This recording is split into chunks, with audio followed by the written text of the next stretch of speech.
ఎప్పటికప్పుడు తాజా వార్తలు అందిస్తున్న N1 స్టూడియో 24/7.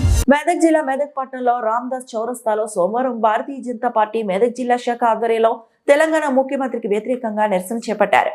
ఈ సందర్భంగా జిల్లా యువ మోర్చా అధ్యక్షులు సతీష్ మాట్లాడుతూ బాన్స్వాడలో హిందూ మహిళలపై జరిగిన సంఘటన పోలీసులు వ్యవహరించిన తీరుపై ఆగ్రహం వ్యక్తం చేశారు. బీజేపీ తెలంగాణ రాష్ట్ర అధ్యక్షులు ఎన్ రామచంద్రరావు కామారెడ్డిలో ఎమ్మెల్యే వెంకటరమణారెడ్డిలను అక్రమంగా అరెస్టు చేశారని ఆరోపించారు. ఈ కార్యక్రమంలో జిల్లా ప్రధాన కార్యదర్శి శ్రీనివాస్, జిల్లా కార్యదర్శి కల్కి నాగరాజు, జిల్లా యువ మోర్చా అధ్యక్షులు సతీష్, మాజీ జిల్లా ప్రధాన కార్యదర్శి నల్లాల విజయ్, నూతన వార్డు కౌన్సిలర్లు ఇప్ప, అఖిల పబ్బ, రాసమణి తదితరులు పాల్గొన్నారు. చాలా బాధాకరమైన విషయం. ఒక పోలీస్ వ్యవస్థని, గవర్నమెంట్ ఎంప్లాయీస్ ని వాళ్ళ కండోగొప్పుకున్న కార్యకర్తల్లా ఈ కాంగ్రెస్ గవర్నమెంట్ వాడుకోవడం చాలా బాధాకరమైన విషయం.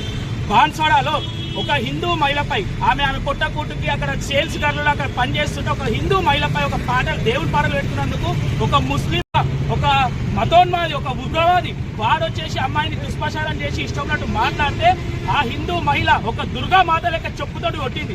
చెప్పుతోటి కొట్టి అక్కడి నుంచి స్టార్ట్ అయిన గొడవ, వాళ్ళు చేసిందే తప్పు, వాళ్ళే ఒక అమ్మాయిని వేరే విధంగా దుష్ప్రచారం చేసి వాళ్ళే మళ్ళా మీదికంచి కొట్లాడకు దిగడం, అక్కడ ఉన్న స్మార్ట్ పాయింట్ పగలగొట్టేయడం, హిందువులపై దాడులు చేయడం, రాళ్లతో కొట్టడం, ఇదంతా వాళ్ళు చేస్తుంటే వాళ్ళపై చర్య తీసుకోమని చెప్పేసి రాజ్యాంగం కల్పించి హక్కుల గురించి హిందూ సమాజం కొట్లాడుతుంటే ఈ రోజు అక్కడున్న పోలీస్ వ్యవస్థ, ఇక్కడున్న సీఎం గారు మొత్తం ప్రతి ఒక్కరు కలిసి హిందువులను అరెస్ట్ చేయడం, హిందువులను హౌస్ అరెస్ట్ లో పెట్టడం, అక్కడికి పరామర్శించడానికి వెళ్లే ప్రతి ఒక్క నాయకుడిని, హిందూ ధర్మం గురించి పోరాటం చేసే ప్రతి ఒక్క నాయకుడిని అరెస్ట్ చేయడం చాలా బాధాకరమైన విషయం.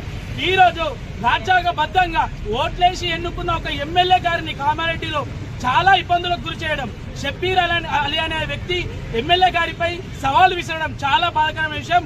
ఆయన ఆసామాషి ఎమ్మెల్యే కాదు, ప్రస్తుత సీఎంని, గత సీఎంని ఇద్దరిని ఓడగొట్టి ఒక గెలిచిన వ్యక్తి. అలాంటి వ్యక్తిపై మీరు దుష్ప్రచారాలు చేసుకుంటే వాళ్ళని ఇబ్బందులకు గురి చేస్తే ఈ భారతీయ జనతా పార్టీ ఎప్పుడు కూడా ఊరుకోదు. రాష్ట్ర వ్యాప్తంగా ఉన్న ప్రతి ఒక్క కార్యకర్తలం కామారెడ్డికి, బాన్స్వాడకి రావాల్సి వస్తుంది. బాన్స్వాడలో ఇప్పటి వరకు జరిగిన అరెస్టులను ఇప్పటికే ఆపివేస్తే చాలా మంచిగా ఉంటుంది. లేదు అంటే హిందూ సమాజం కదులుతుంది. ఇక్కడి నుంచి రాష్ట్ర వ్యాప్తంగా, దేశ వ్యాప్తంగా బాన్స్వాడకు రావాల్సి ఉంటుందని చెప్పి కోరుకుంటూ జై శ్రీరామ్.